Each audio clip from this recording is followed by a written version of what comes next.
On November 22nd, 2024, Kendrick Lamar released his sixth studio album titled GNX to widespread acclaim. And shortly after, he followed suit by announcing his first ever stadium tour with old TDE label mate SZA. This is a feat only accomplished by one other rapper, and his name is Jay-Z. Yeah, it's nice.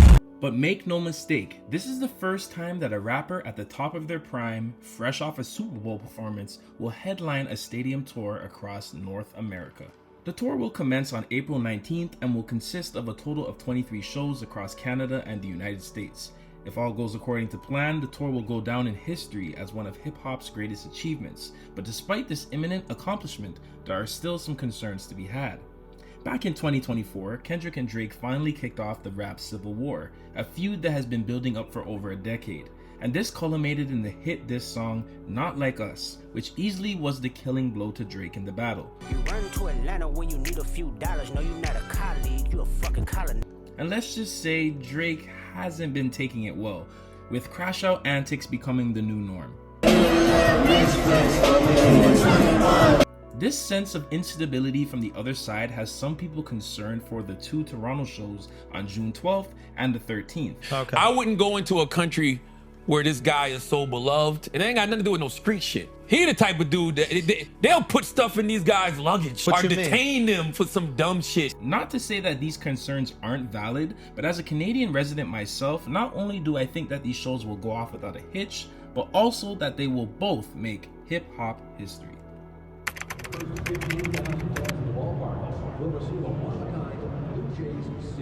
The Rogers Centre, formerly known as the Sky Dome, is a retractable roof stadium located in downtown Toronto, Canada. Breaking ground in 1986, the stadium took 2.5 years to build and opened in October of 1989. The stadium has hosted the Toronto Blue Jays,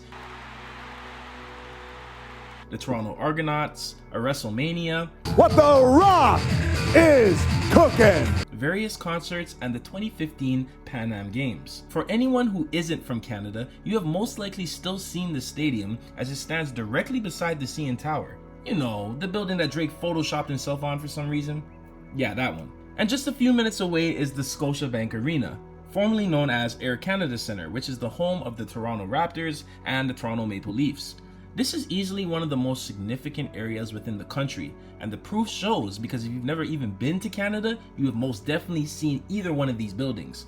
My point being is that the Rogers Centre is a historic landmark and staple of Toronto, and with it boasting itself as the biggest stadium within the city, it makes Kendrick's 2 stops in June of this year even more epic. Fast forward to today, and despite Drake being the most streamed rapper and biggest artist to come out of Toronto, he still has yet to hold a concert at the Rogers Centre, a stadium built for someone of his stature. Scotiabank Arena though? Yeah, Drake has performed there many times. Any artist at that level to fill an arena has performed at this venue when they've come to Toronto, including Kendrick.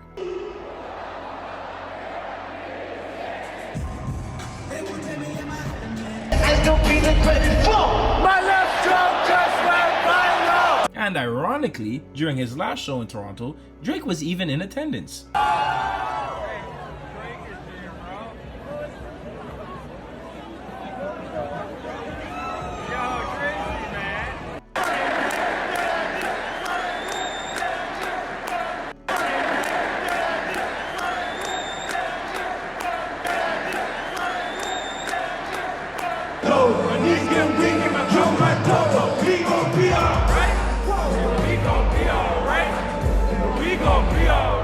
Yeah, in his own city.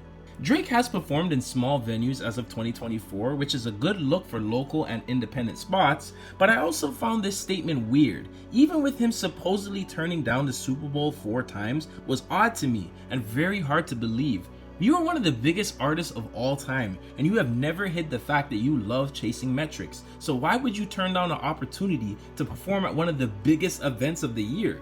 The truth is, despite how good his old and arguably his new music may be, he isn't the type of performer like a Beyonce or a Travis Scott, artists who can catapult a stadium performance to another level.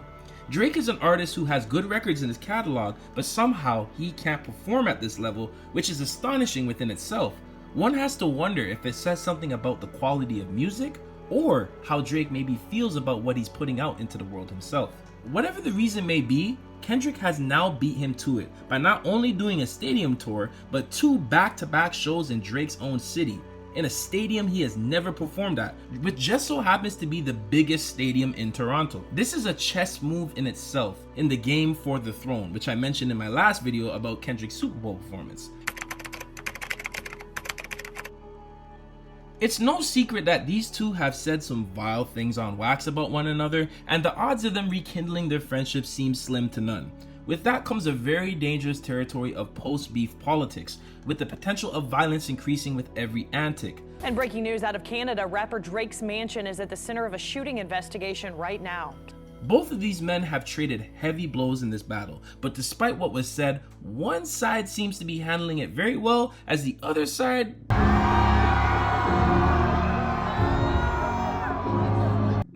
yeah, off his game to say the least. Despite all of us hoping nothing bad happens to these artists or the others around them, with one side antagonizing the other, it unfortunately increases the odds of a possible bad scenario that none of us wish to see. Kendrick has always been on a mission to prove why he is the best, but never did it come off as envious or insecure. It boasted confidence and a sense of oneself's true purpose. He's the prime example of someone who lets the art speak for itself without having to take it there.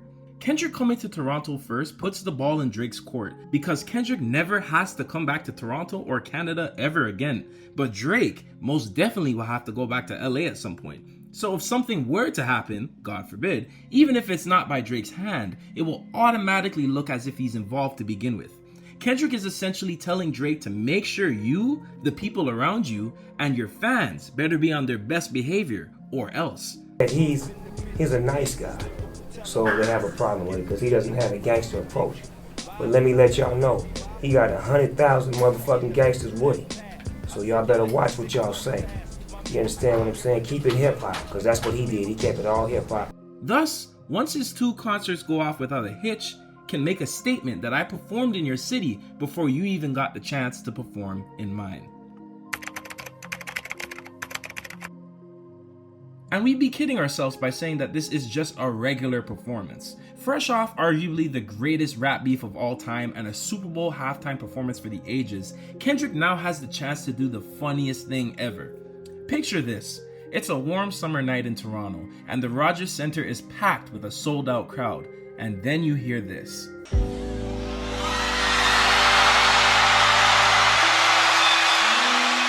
Of course Kendrick is gonna play the diss songs in Toronto. Maybe not all of them, but I highly suspect that Euphoria and Not Like Us will be played during these shows. The Rogers Center's retractable roof makes this concert experience extremely unique, because if they decide to open the roof up, thousands of people who reside in Toronto will hear Euphoria and Not Like Us echo throughout the entire city. When the roof of the Rogers Centre opens up, it creates a large echo of sound which bounces off the neighboring buildings. There's a strong chance that people will be woken up from hearing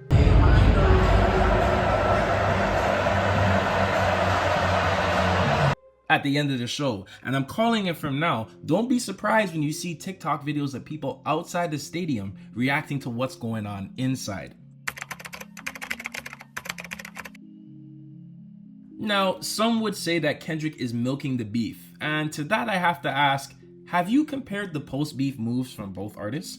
Kendrick did the pop-out, Not Like Us music video, GNX, and the Super Bowl. He never made a cryptic tweet or a shady Instagram post. He never went online to troll Drake and the people around him or the ones who support him. He never claimed to be moving on from the beef but doing everything in his power to prove otherwise. He never paid for someone's books from prison and encouraged them to threaten Drake himself. He never used bots and slander campaigns to push a narrative. He never paid people to align with him during the battle. I was approached during the battle by a team connected with the OVO side and asked me to show the boys some love. Ultimately, I declined. He never used streamers and podcasters to force narratives down our throat, and he 100% didn't have any affiliates, friends, and or co-workers of his go on a press run on how he is the victim in all of this. He was just winning consistently more than everybody else in the culture, and then these people start to turn into people that feel like they're ops. And this is just some of the things that Drake has allegedly done since the beef has concluded. And despite all of this, a lot of Drake fans still think Kendrick is the one egging this entire thing on. Was it not just 10 years ago during the Drake and Meek Mill beef where Drake dropped back to back, humiliating and permanently damaging Meek Mill's career? But that wasn't enough. Drake wasn't gonna let it go so easily and decided to spend the next year touring and performing with back-to-back from city to city. And controversially, even in Philadelphia itself, Meek's hometown. This one thing I gotta do though. Oh man. Nowhere during that point in time was anyone saying that Drake milked the beef. But now that the shoe is on the other foot, it's victim narratives and mental gymnastics. In reality, this is just a blatant force of karma that seems to be spinning the block a decade later. The only reason that Drake eventually stopped dissing Meek was because he went to jail. I'm willing to bet that if it wasn't for that, Drake would have kept it going. So fast forward to the present, and it seems like these same folks who are saying that Kendrick is milking the beef are just practicing a good old dose of revisionist history. Just because Kendrick is doing it on a bigger stage doesn't mean that he is doing anything different than what Drake did to Meek back in 2015. In all honesty, we owe Meek Mill an apology because we clowned him for taking the L much better than what Drake is doing right now. I've seen Kendrick live in concert 4 times, and if you've ever had the pleasure of seeing a show for yourself, then you know firsthand that he can put on a performance. And if that wasn't enough for you, then we now have the Pop Out and Super Bowl as clear examples of where he's trying to take it, in what I'm now dubbing as the Boogeyman era. One of the 2 concert nights just so happens to fall on a Friday, and not just any Friday, Friday the 13th. Definitely not a coincidence. I suspect the theatrics will be in full swing on this tour, and Mr. Morale is a testament to that. That was the first time I've ever seen a rapper incorporate a storyline with dancers, visuals, pyrotechnics, and cinematics while keeping it hip-hop. Could you imagine what Kendrick and SZA could kick up in a stadium tour environment? I think we see something similar with the Super Bowl, with a larger team of dancers along with other performance techniques that are used in those type of settings. Larger screens, pyrotechnics, platforms, etc. I do truly believe that PG Lang and TDE will be pulling out all the tricks for this tour. And then that brings me to the performers. We already know that this is Kendrick and SZA's tour, but people have been wondering who else will be making an appearance. I do have some theories on who we might just see. I think the number one obvious candidate is Doechii, given her recent Grammy win and success of her mixtape, Alligator Bites Never Heal. Doechii did say she is dropping an album this year, and what better way to help market the album than to have her drop it while she's on tour? I think it would be a great launching point for her, and I'm 100% positive that her and Kendrick will have a track, but that's a story for another day. Back on July 18th, 2024, Schoolboy Q's show was cancelled in Toronto, along with TDE label mate Sir on July 30th. So for spite, I do believe that Kendrick brings both of them out to make it up for their fans. There's a high chance probability that these 2 Toronto shows will be a back-to-back pop-out, but just in the north. So Kendrick could bring all of Black Hippie, TDE, J Hitta, and given how sometimes Canada can make it difficult with artists coming into the country, it seems Kendrick and his team are more than prepared for this and will be coming down ready for anything. I think this will also be the perfect opportunity for Kendrick to bring out The Weeknd, as the 2 haven't shared a stage since 2018. The Weeknd is going on tour, and coincidentally, I noticed he doesn't have a show on the 2 nights that Kendrick will be in Toronto. These are the type of venues that The Weeknd does on tour, so I do think it's highly likely that EXO will be outside with PG Lang and TDE. Outside of that, I feel like Kendrick can give one last middle finger to Drake by bringing out local Toronto artists. There is a culture of gatekeeping and envy in Toronto, and it's a shame because there are so many genuine artists in the city who deserve a look, but the gatekeepers, clout demons, and jealous-filled individuals prevent the authentic ones from getting the shine they truly deserve. And this culture has existed before Drake, so I don't want to fully blame him for this because in all honesty, it is bigger than him. He just unfortunately embodies a lot of what is wrong with the art scene in general, and some of the individuals from the city he decides to platform sometimes aren't the most authentic to the culture. There was a recent controversy involving a local rapper named John River, who is extremely talented by the way, and he's been rapping for a little bit more than a decade now, and has claimed that he had conversations with P&D and OVO regarding possible concepts for their upcoming Some Sexy Songs For You album. Party Next Door got on the call with John, claiming that he watched his music video 20 times for inspiration. He asked John why he's getting all this attention instead of him. Party Next Door apparently then told John that he needs to pay homage to him or he will be blackballed. Apparently after that, for the rest of the call, he was fixated on every detail of his music video. Come later, and we now see the cover of Some Sexy Songs for You is Drake and Party Next Door in front of the Marilyn Monroe Towers in Mississauga. They of course allegedly also asked if John can write for them in the past, and he has stated that this started when he was a teenager and has been happening up until a few months ago. There's plenty of stories like this in the Toronto scene that I can probably make a whole nother video on in itself. But nonetheless, I do think John Rivers has an amazing pen, and he's one of the many artists from the city that deserve a chance at the spotlight. And if Drake, who is the biggest artist from the city, and his team will highlight you, I do think it would be a great opportunity if Kendrick does come to Toronto and have John open up. Kendrick, if you or your team or anyone around your association is watching this right now, if you already aren't thinking about highlighting local artists, then I definitely think you should. And I wouldn't be mad if you do see this video and actually just do it because you saw the video. I'm all for it because I would love to see local acts on stage as well. And I know that it's a big stretch, of course, but I do think Kendrick can make that happen.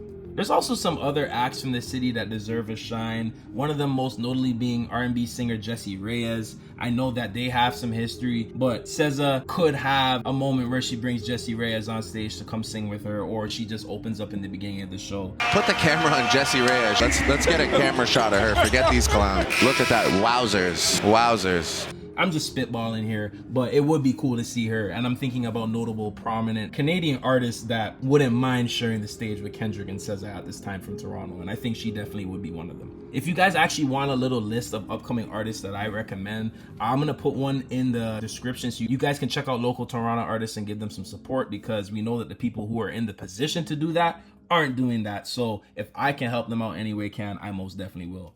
And I have to say this as well, Drake fans, you have to stop with the propaganda. I know a while back they were first saying that Drake apparently bought all the floor seats to the shows in Toronto, which has not been confirmed. And even if that was the case, all the money would just be going back to Kendrick, so this wouldn't be a flex. But if Drake somehow figured out a way to do that, then all Kendrick has to do is just literally let everyone who is outside in for free. I guarantee you there will be a crowd outside that stadium, so that will not be difficult at all. And this is why I say that fan base needs to get its priorities straight. Maybe if you spent less time paying attention to Kendrick's tour data and more on streaming Some Sexy Songs for You, it would probably be higher on the charts. But hey, what do I know? Whether Kendrick decides to fulfill some of these wishes or not, he will tour in Toronto. His 2 shows will go off without a hitch, and I do strongly believe after performing the new hit singles, the diss songs, and whatever else he has planned for this grand stadium tour, that when it's all said and done, those 2 shows will be cemented and make hip-hop history. Hit his turf and get cracking, double back like a deluxe. So what do you think will happen on the GNX tour? Are any of you going to any of the shows? Comment down below and let me know. I'm actually going to be attending both shows in Toronto. I'm going to be having some live coverage there. I'm going to be getting some footage, probably do some interviews, and definitely capture as much footage as I can of the actual concert and experience. So we will definitely be on scene reporting all of that go down. It's going to be a crazy time, and I'm definitely excited to see him go on tour again. So if you guys are also going to be catching him on any tour dates, let me know down below, and just what you think could happen on this tour, what the set list could look like, what songs we can expect, and just maybe what guest appearances we may see on the tour itself.